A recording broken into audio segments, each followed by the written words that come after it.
Shalom saudara terkasih, sangat berbahagia dapat berjumpa dan bersekutu dengan Anda para pendengar. Kita dapat merenungkan isi hati Tuhan, berdoa dan memuji Tuhan bersama dalam Bread of Life audio saat ini. Mari kita siapkan hati kita untuk masuk dalam hadirat-Nya saat ini juga. Tuhan Yesus mengasihi Anda dan siap memberkati Anda. Adalah keajaiban, setiap nafas anugerah Tuhan. Ku rasakan kemurahan-Mu mengikutiku di setiap waktu. Hari demi hari telah ku lalui, karena Tuhan yang selalu menyertai. Ku rasakan kebaikan-Mu tak pernah habis di dalam hidupku.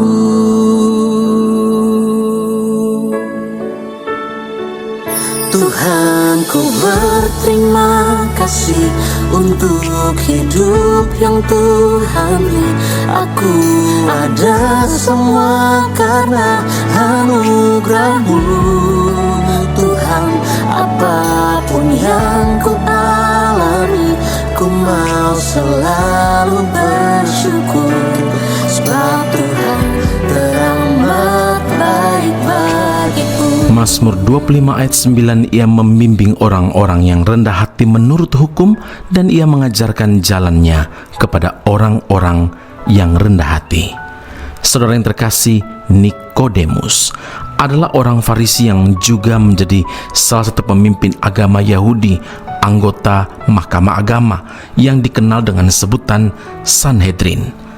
Karena bangsa Israel adalah bangsa yang berlandaskan pada hukum Taurat, dan pada waktu itu memang tidak ada lagi raja bagi bangsa Israel, maka pemimpin agama Yahudi, yaitu ahli-ahli Taurat dan orang-orang Farisi, memiliki kedudukan yang sangat terhormat. Pada waktu itu ahli-ahli Taurat dan orang-orang Farisi sangat membenci Kristus dan menganggap bahwa apa yang Kristus lakukan bertentangan dengan hukum Taurat. Karena itu mereka berusaha mencari-cari kesalahannya, bahkan berencana untuk membunuhnya. Tetapi berbeda dengan Nikodemus yang mau datang kepada Tuhan dengan menanggalkan statusnya sebagai seorang pemimpin agama. Hal ini membuktikan bahwa dia punya kerendahan hati. Tanpa kerendahan hati, sulit rasanya seorang pemimpin agama Yahudi mau datang kepada Kristus dan belajar kepadanya. Nikodemus datang sebagai pribadi yang memerlukan Kristus dan meminta penjelasan dari Tuhan berkenaan dengan keselamatan kekal. Yohanes 3 yang kedua, di sana Nikodemus mau mengakui bahwa Kristus adalah utusan dari Bapa di sorga. Sebaliknya, orang-orang Farisi lainnya mengatakan bahwa Kristus mengusir setan dengan kuasa penghulu setan. Artinya, mereka tidak mau mengakui bahwa Kristus datang dari Bapa. Sesungguhnya, orang-orang Farisi tahu bahwa Kristus adalah guru yang diutus oleh Bapa. Hanya saja mereka enggan mengakuinya dengan jujur. Saudara, sekalipun Nikodemus mempunyai kedudukan yang sangat terpandang, tapi dia tidak merasa gengsi, tidak merasa sombong untuk datang kepada Kristus karena dia tahu siapa sesungguhnya Kristus itu. Bagi Nikodemus, bertemu dengan Kristus adalah kesempatan emas untuk mengenal kebenaran lebih lagi. Karena keselamatan jiwa itu lebih berharga daripada harta, lebih berharga daripada pangkat, lebih berharga dari status di dunia ini yang semuanya sifatnya hanya sementara. Karena itu ingatlah saudaraku, kesombongan dan merasa diri benar seringkali menjadi penghalang bagi orang untuk datang kepada Tuhan. Keselamatan yang sudah Tuhan sediakan pun tanpa segan sering ditolak. Mari hari ini dengan kerendahan hati kita datang kepada Tuhan, bergantung, bersandar, dan rindu untuk mengenal Tuhan lebih dalam lagi. Amin. Mari kita berdoa. Bapa Surgawi, terima kasih Tuhan Yesus. Kami bersyukur, kami puji Tuhan karena hari ini ada seorang tokoh yang bernama Nikodemus yang memberi pelajaran penting kepada kami. Kedudukan, bahkan pangkat, jabatan, harta, dan semua yang kami miliki di dalam dunia ini yang hanya sementara, semuanya tidak dapat dibandingkan dengan memiliki Tuhan Yesus dalam hidup kami. Karena itu Tuhan Yesus, kami berdoa, biarlah kehidupan kami pun meneladani Nikodemus yang belajar untuk rendah hati dan mau datang kepada Tuhan, mengenal kebenaran yang sejati dari pribadi Kristus Yesus. Terima kasih Bapa di surga, meteraikanlah firman dalam kehidupan kami. Biarlah karakter Kristus ini juga kami miliki di dalam kehidupan kami. Dalam nama Tuhan Yesus kami telah berdoa dan mengucap syukur kepada Bapa di surga. Haleluya. Amin. Tuhan Yesus memberkati Anda. Sampai jumpa. Keep on growing and never give up. Engkau gembala yang baik, Kau menuntun hidupku dan bawaku ke air tenang, menyegarkan jiwaku.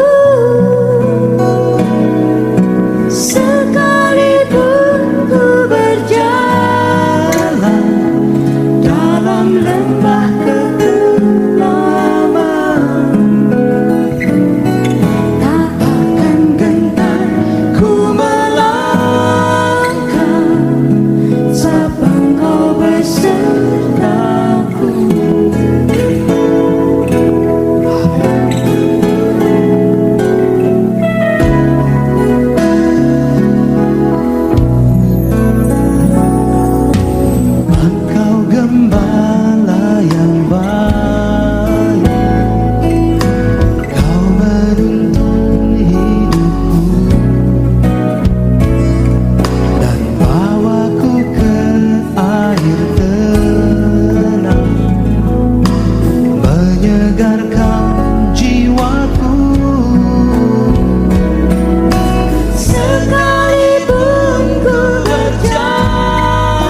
Esra Soru Bible Class Malaysia dan Indonesia segera dibuka untuk semester baru. Subjek atau mata kuliah yang akan diterima: Doktrin Allah, Hermeneutika, Kristologi, Pneumatologi, Homiletika, Eskatologi, Bibliologi, dan beberapa subjek atau mata kuliah lainnya, dan kelas akan bermula pada awal Januari 2026.